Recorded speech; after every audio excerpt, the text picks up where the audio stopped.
Hi everyone, my name is Lopi. I'm from Contestant kindergarten. Today I want to share my motor gears.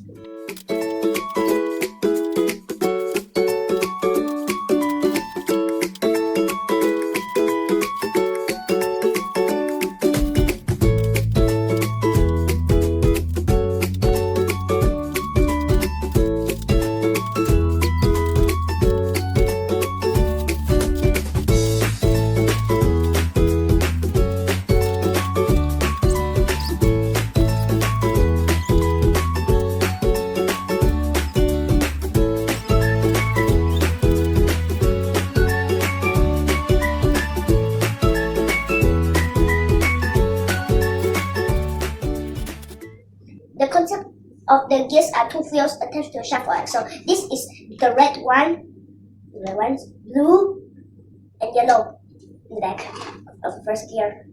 This is the shaft and the axle, used to transmit power or force and rotational motion around mechanical systems.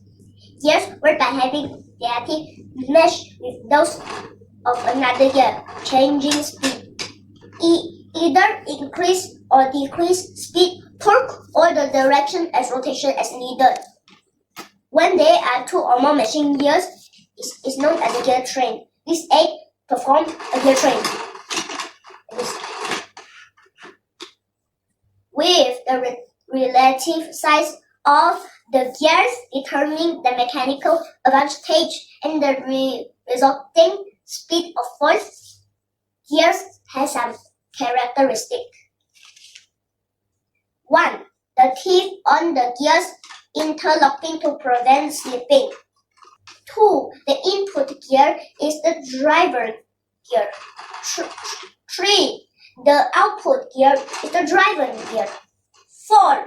If the driver gear rotates clockwise, then the driver gear rotates counterclockwise and vice versa. Example using of gear system in our daily life are bicycle, tricycle, motorcycle, robot, and etc. This is my sharing for today. I hope you all like it. Thank you.